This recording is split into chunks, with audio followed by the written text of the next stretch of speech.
This video is on aging nose. So the aging nose is a very confusing term. It means as you get older, the nose changes. So how does it change? Well, you think about the extreme example I always talk about is Leonardo da Vinci, where there's a photo of men with their nose hanging down like this. You think about old men, they have a saggy nose like this. And yes, I do aging nose reconstructions where the nose collapses. There may be functional breathing issues. There could be rhinoplasty, which is a large amount of oil glands or rosacea on the nose. I've got to trim down. I do quite a few of those as well.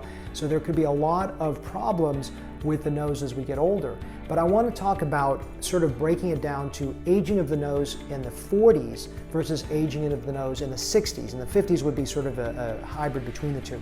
So a lot of people, when they're at 40, tell me, you know, my nose looks different. I don't like the fact that it's gotten older. Well, here's what's interesting. In your 40s, oftentimes your nose hasn't aged. What's happened is that you've lost volume of your face. That's the most common indication. And your nose just looks bigger. Why would your nose look bigger in your 40s? The reason is mainly our face is soft tissue, although of course we have hard tissue there. Mainly our nose is hard architecture, that is cartilage and bone with a little bit of fat, a little bit of skin. So because we can't lose that much fat here, it's mainly hard architecture, we have mainly fat here, when this volume disappears, our nose relatively looks bigger. And so the question I always ask for someone in their 40s is, did you never like your nose? And they'll probably say, no, I really never liked my nose. Okay, well that's not aging of the nose, it's just the fact that you don't like your nose. The flip side of that, if you say, no, my nose, never liked it, but it really now, it's just something about it looks so much worse. And that's oftentimes just volume loss of the face. So fat grafting the face, fillers of the face, sometimes can fix the nose. So it's rare that a nose would actually undergo aging that early in age. 50s is also not that common unless, here's what's interesting, white men. Oftentimes women, their nose is not that heavy, so it doesn't drop as much.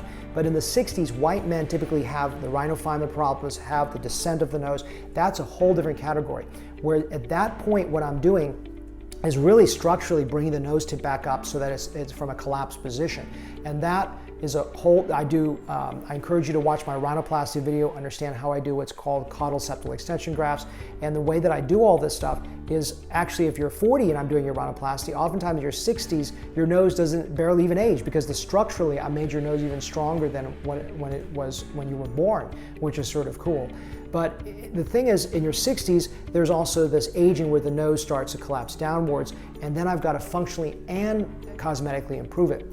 The other category that's very common is in the 50-year-old range, but it can be 40s and 60s. Look, your nose never looked as good as you want it to look. You always thought it was a little bit too big for your face. But what's interesting is even though it hasn't undergone aging, or maybe very minimal aging, is that by just taking a tip that's too large for the face and slightly sagging, and it's always been that, and repaired it so it's not so sagging or big or whatever it may be, that can almost always rejuvenate your face, especially in women who, if their nose is larger, by making the nose slightly smaller, they just look younger and more feminine. And that, if you think about what femininity is, it's about a smaller nose, a little bit more attractive facial features, and that is youthfulness. So, and you think about the extreme example, the witch's nose, which is a term that's really not a nice term, but if you think about how we picture older women, we put a witch nose on them, but the same thing for men, Leonardo da Vinci. So this aging nose is that oftentimes, even if you've never liked your nose, if I just do a small degree of touch with the rhinoplasty, sometimes it's just injectable rhinoplasty where I inject a little filler there. But whatever I do, if I do something small and I just make the nose a little bit prettier, you can look younger and more feminine if you're a woman, or for a man. Of course, I don't want to make a man feminine unless that's what you want, but I just make the nose less sagging, a little bit less big, and all of a sudden you look younger as well. So I oftentimes do rhinoplasty with facelifts, fat grafts, other components, because it actually is one of the elements toward rejuvenation that we may not think about.